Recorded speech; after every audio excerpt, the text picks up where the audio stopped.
தேவனே நான் ஓமதண்டையில் இன்னும் நெருங்கி சேர்வதே என் ஆவல் பூமியில். யோவான் 13:35. நீங்கள் ஒருவரில் ஒருவர் அன்புள்ளவர்களாய் இருந்தால் அதனால் நீங்கள் என்னுடைய சீஷர்கள் என்று எல்லாரும் அறிந்து கொள்வார். ஆண்டவருக்கு இஷ்டம் என்னன்னா, நாம் ஒருத்தர் அன்பா இருக்கணும், அன்பா இருக்கணும், அன்பு செய்ய வேண்டும் அப்படி சொல்றாரு. இப்போ அன்பு தாங்க முக்கியம். கணவன், மனைவி, பெற்றோர், பிள்ளைகள், சகோதர சகோதரிகள் ஆக விசுவாச மக்கள், ஊழியர், அவர்கள் மத்தியில் அன்பை எதிர்பார்க்கிறார். அதை செய்யலைன்னா அது பாவமாக போயிடுதுங்க. இன்றைக்கு விசுவாசிகளிடத்திலும் ஊழியரிடத்திலும் இல்லாத ஒன்று இந்த அன்பு. அந்த ஆதி அன்பு இன்னைக்கு இல்லாமல் போயிடுச்சு பாருங்க, இல்லைங்களா? ஆகவே தான் நீங்கள் வெளிப்படுத்தும் விசேஷத்து 2ஆம் அதிகாரத்தை எபேசு சபை பார்த்து கேட்கிறார். அவங்க பாவம் என்ன? ஆதியில் கொண்டு அன்பை விட்டா என்று உன் பேருக்கு குறைவுண்டு. ஆதி அன்பு அதை விட்டுட்டாங்க. அந்த சபையில் எல்லாம் நடக்குது, ஆராதனை இருக்குது, மற்ற சர்ச் ஆக்டிவிட்டிஸ் இருக்குது, ஆனால் அன்பினால் செய்யப்படலை. அதுதான் விஷயம். ஆராதனை இருக்குது, வசனம் போதிக்கப்படுது, ஊழியன் ஒன்றாங்க, ஆனால் அன்பினால் செய்யப்படலை. அதனால தான் அன்பை விட்டுட்டான்றாருங்க. நீ மனம் திரும்புன்னு சொல்கிறார். பார்த்தீங்களா? இல்லைங்க, இன்றைக்கும் சபைகளில் பாருங்கள் இருக்குது, ஆராதனை நடக்குது, ஊழியம் நடக்குது, காலம் கட்டுறது என்ன, போகிறது என்ன, வரது எல்லாம் இருக்குது, ஆனால் அன்பினால் செய்யப்படுதா? அதான் முக்கியங்க.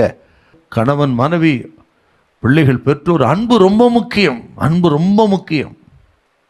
பிரமாணத்தில் எடுத்து பார்த்தீங்க, பிரமாணம் முழுக்க அன்பினால் தான் கட்டப்பட்டிருக்குதுங்க. ஆகவே கவனிங்க, செய்யாமல் விடுவதினால் ஒரு பாவம். அன்பு கூறு சோம்பலாக இருக்காது, செய்ய வேண்டியது அந்தந்த காலத்தில் செய். இன்னொரு வார்த்தை கூட சொல்கிறாருங்க, அருமையான ஒரு வார்த்தை. நீதிமொழிகள் 24:30-31. நிலம் எப்படி இருக்கு பாருங்க, முள்ளு காடாக இருக்கிறது, காஞ்சொரி மூடி இருக்கிறிய.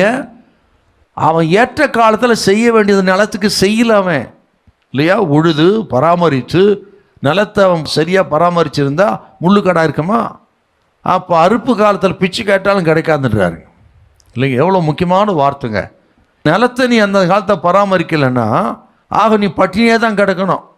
பார்த்தீங்களா? அப்போ செய்ய வேண்டியது செய்யாமல் விட்டுட்டா ஆவிக்குரிய ஏன் சரீரப்பிரகாரமான பட்டினி, பசி, பஞ்சம் வரத்தாங்க செய்யும். ஆண்டவர் இயேசு சொன்னார் மத்திய 25ஆம் அதிகாரத்தில் 41-43 வாசித்து பாருங்க. இந்த சிறியர்களுக்கு எதை செய்யாதீர்கள் அது எனக்கே செய்யவில்லை.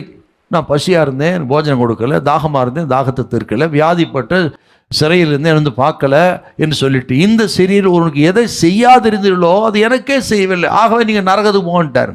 அடேயப்பா, செய்ய வேண்டியது செய்யலைன்னா நரகம். அத்தனை கொடுமையானது இந்த பாவங்க. செய்யாமல் விடுவதினால் வரும் பாவம். இந்த கேட்குற கத்திரி பிள்ளைகள் இதெல்லாம் ப்ராக்டிக்கல் எக்ஸ்பீரியன்ஸு கேட்டு, ஆகவே கர்த்தர் சொன்னது செய்யுங்க, இல்லைன்னா பராமரிக்காத நிலம் போல் பாழடைஞ்சு போயிடும். கவனமாக இருந்து வாழ்வடையுங்கள். ஆண்டவர் உங்களை ஆசீர்வதிப்பார். இந்த வருஷம் ஆசீர்வாதமாக இருக்கும். ஹல்லேலூயா, ஹல்லேலூயா.